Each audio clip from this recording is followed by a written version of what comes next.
विधायक जमुई से अजय प्रताप सिंह जी, पूर्व मंत्री विजय प्रकाश जी, पार्टी के एससी प्रकोष्ठ के प्रदेश अध्यक्ष साधु पासवान जी, पूर्व विधायक फुलेना सिंह जी, चनाउल मुखिया जी मोहम्मद इरफान साहब जी और महागठबंधन के राष्ट्रीय Janata Dal, Congress party, left party और वीआईपी के जितने हमारे नेता हैं, कार्यकर्ता हैं, हमारे मीडिया के दोस्तों, बुजुर्ग, अभिभावक, माताएं, बहनें और हमारे नौजवान युवा साथी, आप सब लोगों का हम स्वागत करते हैं, आप सब लोगों का अभिनंदन करते हैं। और आज खास दिन है, ईद का दिन है। हम सभी अपने अल्पसंख्यक भाइयों को ईद की मुबारक देते हैं और सभी हमारे हिंदू भाइयों को नवरात्र की शुभकामनाएं देते हैं। और यही हमारी देश की खूबसूरती है। अलग अलग राज्य है, अलग अलग धर्म है, अलग अलग जाति है, अलग अलग खान पान है, दिखने में अलग है, पहनावा अलग है, तभी हम लोग इस देश के नागरिक कहलाते हैं, तभी हमारा देश महान कहलाया जाता है। अंग्रेजी में बोले तो डाइवर्सिटी जो है, देश की खूबसूरती है ये डाइवर्सिटी। कश्मीर से कन्याकुमारी चले जाइए, दक्षिण भारत अलग दिखता है, कश्मीर अलग दिखता है। आप नॉर्थ ईस्ट चले जाइए, वो अलग है, गुजरात चले जाइए अलग है, बिहार आ जाइए अलग है। और इसीलिए इस देश की खूबसूरती है, इस देश की खूबसूरती को आप लोग बचाने का काम कीजिए। बताइए, नवरात्र भी मना रहे हैं, ईद भी मना रहे हैं, इससे बढ़िया बात क्या हो सकती है? इसी भाईचारे को हम लोगों को संभाल के रखना है, हिफाजत करनी है। और आप लोग जान रहे, चुनाव का मौसम है, लोकतंत्र का पर्व भी चल रहा है और ये लोकतंत्र की भी खूबसूरती है, जहां लोकतंत्र में आपको ताकत मिला है कि आप अपना प्रतिनिधि चुन सके। वोट के जरिए आप चुनिए जो ईमानदार हो, जो आपको लगता हो आपके लिए बेहतर काम कर सके, आपके गांव, ब्लॉक, जिले, प्रदेश की तरक्की कर सके, जो विकास कर सके, ऐसे लोगों को आपको चुनने का काम करना है। ये मौका है। और इसी सिलसिले में हम आप लोगों के बीच आए।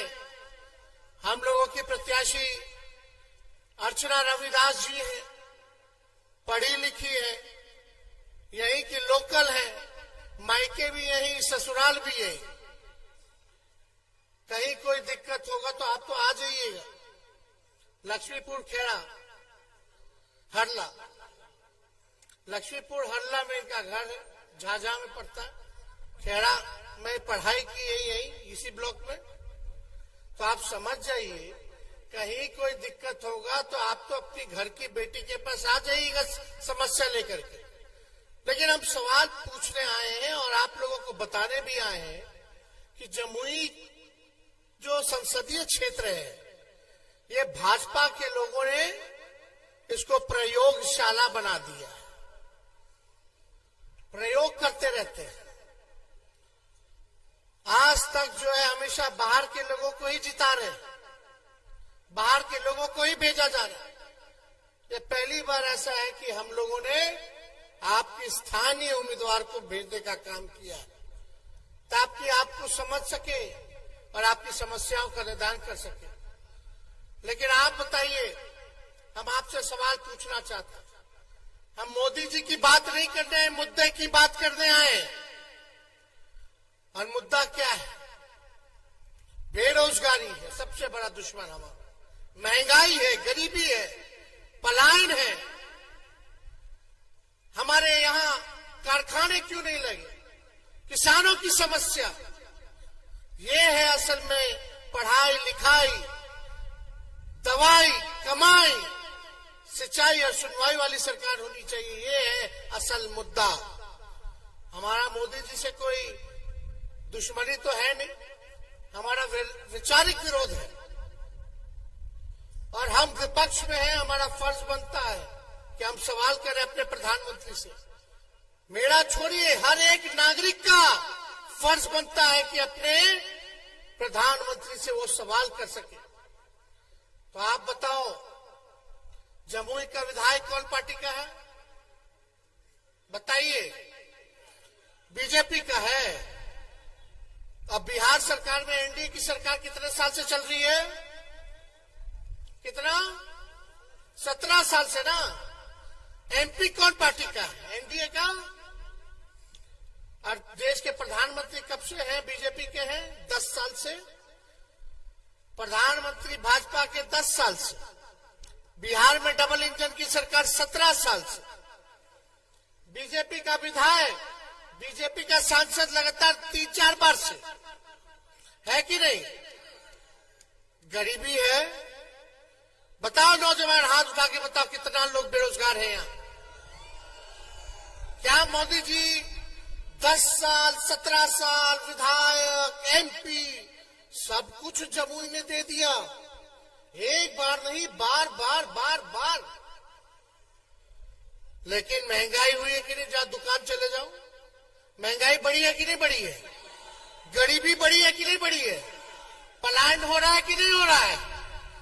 आपके गांव में कारखाना लगा, अच्छा स्कूल बना, मॉडल स्कूल बना, मॉडल अस्पताल बना, दवा की कीमतें महंगी होगी, तो क्या काम किया? तो काहे भाजपा भाई? किस लिए भाजपा? किस लिए भाजपा? हम तो आपसे सवाल पूछने आए।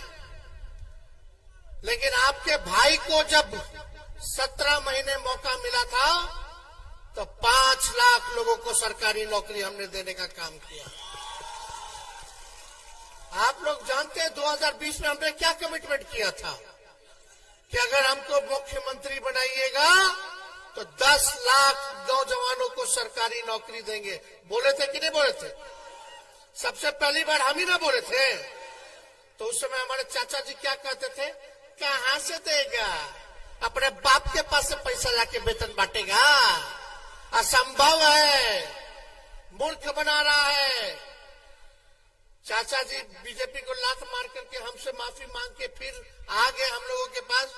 भाजपा को हटाना था, देश का संविधान लोकतंत्र खतरे में था, देश की संपत्तियों को बेचा जा रहा था।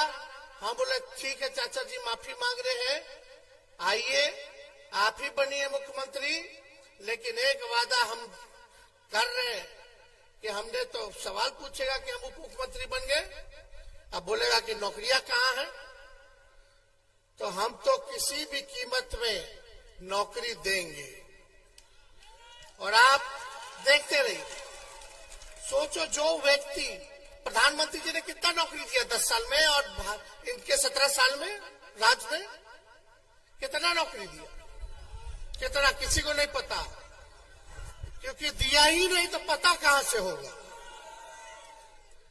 सोचो जो लड़का आपका भाई है, हम बेटा है, हम लोग जो कहते हैं वो करके दिखाते हैं। जो सोचिए उप मुख्यमंत्री होते हुए एक राज्य का, वो भी मुख्यमंत्री नहीं, उप मुख्यमंत्री होते हुए 17 महीने में 5 लाख लोगों को सरकारी नौकरी दे सकते हैं। अगर आप हमको ताकत दीजिएगा, 5 साल के लिए बैठाइएगा तो कितना लोगों को नौकरी देंगे?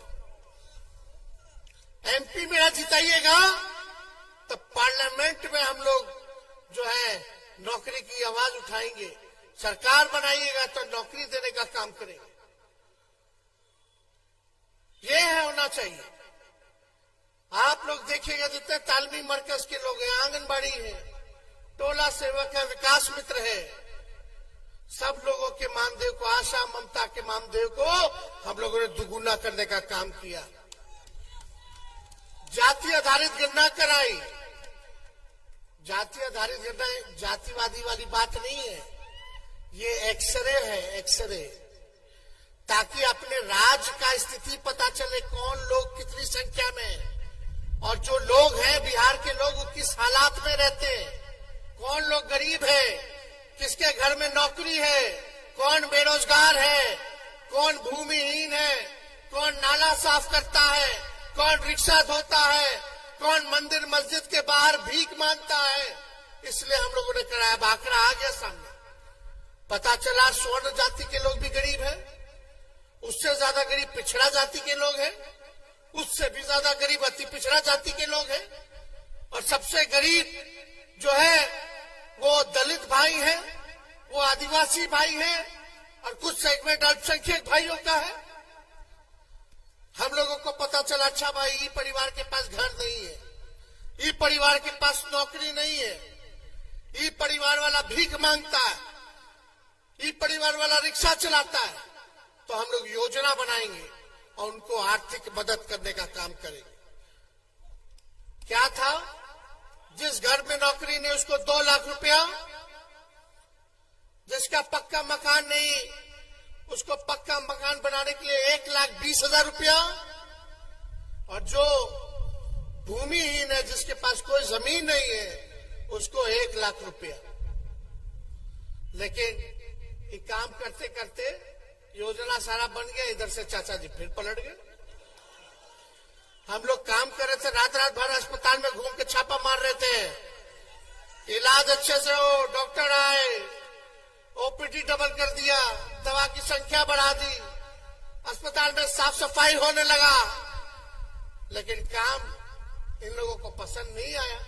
अब चाचा जी चलेंगे तो चलेंगे, हमारी पूरी शुभकामना है जहां रहे स्थिर रहे, इधर उन्हें मत करो, एक जगह चुन लीजिए वहीं रहिए।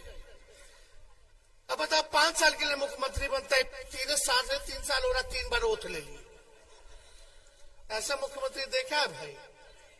खैर बुजुर्ग है, भाजपा वाला लोग हाईजैक कर लिया है, खैर हमको इसकी चिंता नहीं, लेकिन हम सब लोगों को साथ लेकर के चलना चाहते हैं, सब लोगों को मान सम्मान देना चाहते हैं, अगड़े पिछड़े दलित आदिवासी अल्पसंख्यक सब लोग एक होइए, एक होकर के इस लड़ाई को लड़ना है।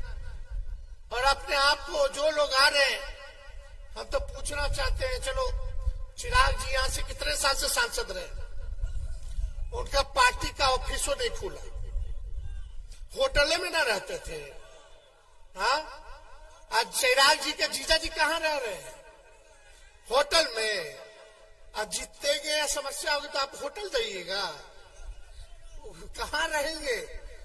चिराग जी के जीजा जी का पता कहाँ है बताओ? इनका तो लक्ष्मीपुर है ना, झांसा की, इनका पता है ना, लेकिन चिराग जी के जीजा जी का पता बता दो हमको, कोई एक आदमी। बहुत लोगों को तो नामों नहीं पता होगा। तो आप सब लोगों से यही कहने आए कि कम से कम ऐसा प्रत्याशी चुनिए जो आपके लिए काम करे। महिला है, पढ़ी लिखी, लोकल है, कहीं आप लोगों को दूर जाने की जरूरत नहीं है, मिल लीजिएगा, काम हो जाएगा, ये आपके पास आ जाएंगे, काम हो जाएगा। और काम नहीं करेंगे तो इनको अगले बार हम लोग बदल देंगे, फिर दूसरा काम करने वाला को ढूंढेंगे। ये भी महिला है, नौजवान है, सबसे ज्यादा टिकट राष्ट्रीय जनता दल ने महिलाओं को दिया है, भाजपा के लोगों ने ठेंगा दिखा दिया है। पहला चरण है, चुनाव है, लेकिन मोदी जी यहां आएंगे, बोलेंगे, क्या बोलते हैं मोदी जी? जमुई के लिए बता दो, अगले 5 साल अगर मोदी जी जीतते तो क्या करेंगे, आके बताएं, आके बताएं। काहे नहीं बताएं? यहां आएंगे खाली हिंदू, मुस्लिम, सनातन, हम लोगों को गाली देंगे, लालू जी को गाली देंगे। अरे मोदी जी केवल झूठ बोलते हैं, झूठ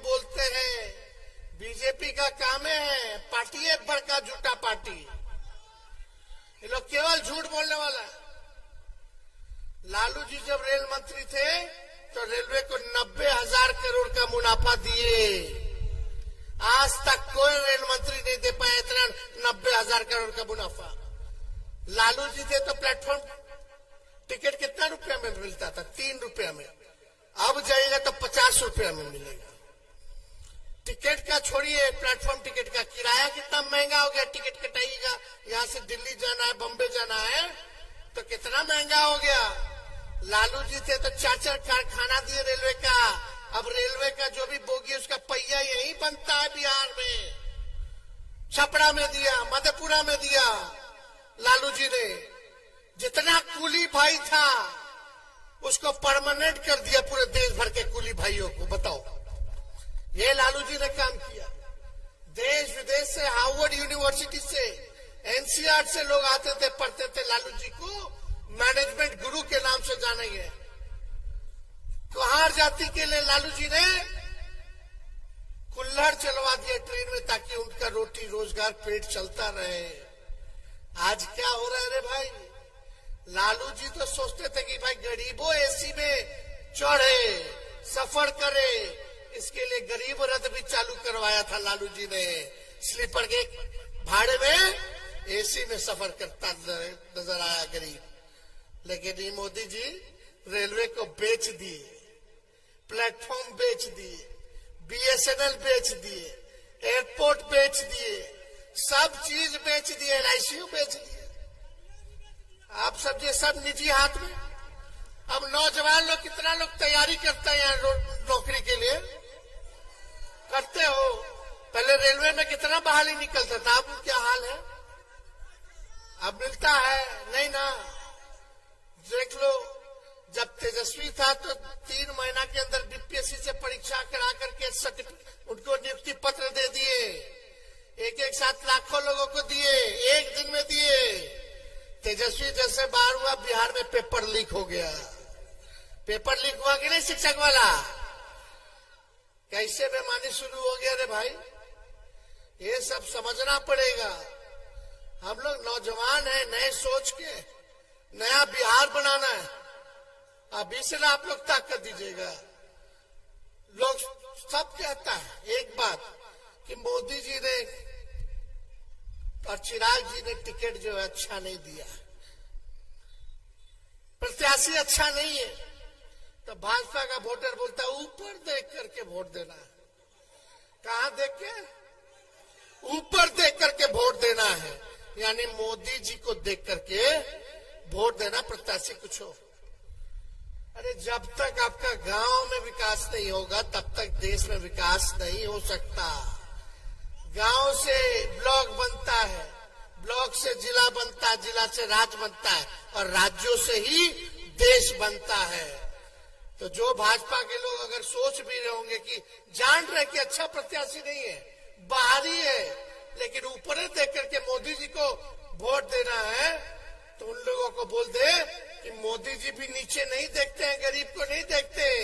मोदी जी भी पूंजीपति और अमीरे को देखते हैं। तो ऐसा हालत मत कीजिए कि जो कुछ बचा है वो भी छिना जाए। एक काम बताए आप लोग, एक नहीं बता पाएगा कोई मोदी जी ने जो किया। एक वो खाली बोलेगा कि 5 किलो राशन दिया। कितने लोगों को राशन बंटाना पता है? 80 करोड़ लोगों को। सुन लो, 80 करोड़ लोगों को। अब मोदी जी कहते हैं कि गरीबी जो है वो खत्म हो गया। अगर गरीबी खत्म हो गया तो 80 करोड़ लोगों को राशन क्यों बांट रहे हो? और मोदी जी नहीं बांट रहे। कौन? मोदी जी राशन थोड़ी ना उनके समय में चालू हुआ। ये तो कांग्रेस के जमाने से राशन मिल रहा है। फूड सिक्योरिटी बिल कांग्रेस ने लाया। पहले तो राशन मिलता था, तेल मिलता था, चीनी मिलता था, कि राशन और तेल मिलता था, तो पहले से ही मिलता है। मोदी जी ने शुरू नहीं किया, इसलिए हम ज्यादा कुछ नहीं कहेंगे। आप लोगों के बीच आए हैं, ईमानदारी से हम आप लोगों से अपील कर रहे हैं। एक मौका, ऊपर से नीचे सब भाजपा के लोग भरा हुआ है। कम से कम अपनी घर की बेटी को आप लोग जिताने का काम कीजिए, हाथ को मजबूत कीजिए और जो काम किया है उसको आप लोग जिताइए। तो हम लोग जिताइएगा कि नहीं जिताइएगा? हाथ उठा करके बताइए ना। मिलजुल करके रहिएगा, एक दूसरे को सम्मान कीजिएगा। ये भाजपा के लोग फिर रामनवमी आएगा, इन लोगों का पर्व है, ईद है, झगड़ा झंझट कराएगा, तलवार बांटेगा, लेकिन तलवार लेना नहीं है। जो कलम बांट रहा है, कलम लेना है, नौकरी लेनी है। तो इसलिए आप सब लोगों को बहुत बहुत धन्यवाद। हम चाहेंगे कि आप लोगों के तरफ से इनको विजय का माला दे दें, पक्का ना? चुपचाप लालटेन छाप, चुपचाप लालटेन छाप, चुपचाप लालटेन छाप, चुपचाप लालटेन छाप।